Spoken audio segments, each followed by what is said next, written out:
you, Brian, and thank you, everyone, for coming. I am really excited to be talking about the Condor Trail. I can talk for a long time about the Condor Trail. It's my favorite trail, and it's still my favorite trail even after I have done the trail. So I'm just going to go through a little bit of an intro into like who I am and then the hike and planning that before I start talking about my trip on it. So I've been hiking here since 2013. I'm originally from San Diego, came here for college, and instantly fell in love with the Los Padres. Was spending as much time as I could back there. And when I finished my time at UCSB, I went on and did the PCT in 2019, and it was great, and I loved it, and that was fun. But the whole time I was like, man, I wish this was the Los Padres. And so I came back here, and I hiked more in the Los Padres, and I started doing bigger loops. And I started doing like longer through hikes, and I think my longest Los Padres hike before the Condor Trail was like 110 or so miles over 7 days, doing like a big backcountry loop here. And I was like getting more and more into it. And then when you get into hiking in the Los Padres, you realize that the trails mostly are really, really tough to hike, and they're really, really overgrown, and they're hard to follow. And then all of a sudden you'll get to a spot that's just perfect, and the trail's 8 feet wide. And there's no one there. It's like a ghost just came through and just whipped the whole thing into shape. And naturally, I had to figure out who was doing that. And so I figured out it's LPFA. And so I reached out to LPFA, started volunteering, and now I work full-time here.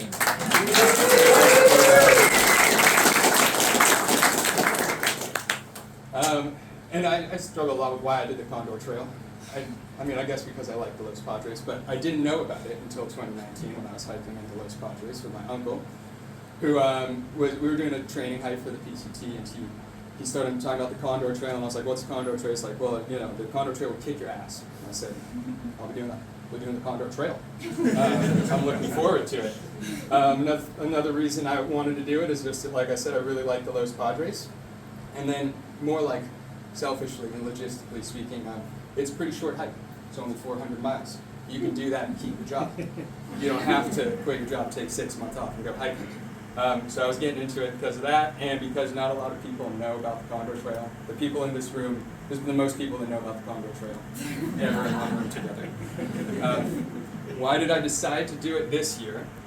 Is because we had 2 really wet years. If you live in town or the Central Coast in general, remember 2023, 2024, just outrageously high rain years, which is great because a lot of these places that have been dry for like 10 years, the 10-year drought before that, are now flowing again. And I was like, okay, it's going to kind of shape up into a good year to have water in places that might not usually have it. And then we come into 2025 and it was really, really dry. And we got almost no rain in January, no rain in February, and I decided to pull the trigger in March because it had been so dry. I was not going to have to deal with high water, but I was still going to have water to drink from and swim in and stuff. And of course, it rained like half the time I was hiking. The first rain in like a month, just the whole time I was hiking. But it was still worth it. And then when I was looking into it, I was looking into who had hiked it and how long that took. And I just found out, if you go to fastestknowntime.com, there's a bunch of records holding logistics for people that have hiked all these trails, all the long trails and shorter stuff too. And I saw there was no official FKT for it. And I was like, saw that the unofficial one was 29 days, and I was like, I think I could beat that. So I kind of went into it thinking about that. Brian said it was 400 miles. My GPS says 422.5, so a little bit more. You go through 7 wildernesses in 4 counties. I'm going to name them all because they're exciting. The Sespe Wilderness in Ventura, and then you go into the Dick Smith Wilderness, the San Rafael Wilderness, the Garcia Wilderness, the Santa Lucia Wilderness, now you're in SLO County, and then you go up to the Silver Peak and the Ventana Wilderness in Big Sur.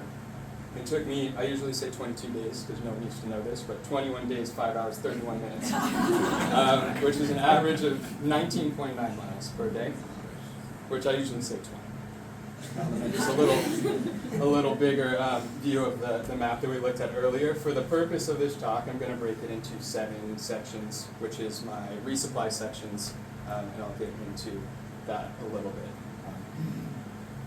In terms of what I did to get ready for it, the first thing I did is just hike a bunch. You got to spend a lot of time in the Los Padres. It's like not the most accessible forest. So I think having months, but ideally years of experience hiking this and being ready to be crawling through the bushes, and you're going to get poison out, and get ready for some really hard to find trails, kind of acclimate you to doing the hike. And then Brian talked about his book very nonchalantly. It's a great book.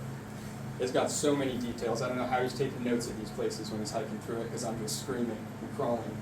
And he's somehow got notes for all this off-trail stuff with very detailed bullet points of when you're going to run into one, you're going to turn left here, and all of this. And I have no idea how he did it. So that's why it took 34 days. Yeah, 34 days. So read it one more time. Read it 3 times, 4 times. It's very helpful. And then the 2 most important websites when researching the hike is hikelospadres.com and bigsurtrailmaps.net. LPFA manages Hike Los Padres. It's got trail conditions, water reports, everything for most of the southern Los Padres, as well as the northern Los Padres. But when you get up there, more people use the bigsurtrailmap.net, and that's got all the Silver Peak and Montana Wilderness in it.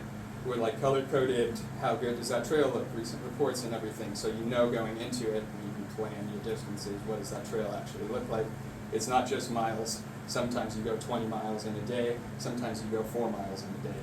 It really depends on what that trail looks like. And then I start planning how far I'm going to go and where I'm going to camp, and ordering gear like this wonderful tent that may be very wet the whole time, but is very, very light. And I start to plan out where I'm going to put my resupplies and my buckets. I dehydrated 80% of my food for this hike. I would totally recommend it. I don't have a good dehydrator. It's $10 on Facebook Marketplace. It took two weeks in the evenings running it overnight, but my food was really, really light and really, really good. And I would recommend it for just like anytime you're going hiking. It's so much better. And then lastly, you buy your buckets and you deliver your buckets and you get ready for your hike. Does anyone know why I'm talking about these buckets? Why am I talking about the buckets? Oh no. Oh, you're not ready?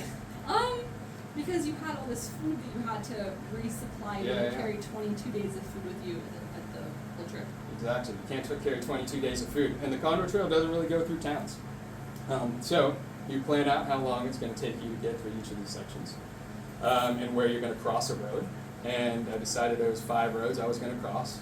So I made 5 resupply buckets plus another resupply that someone met me with on the trail.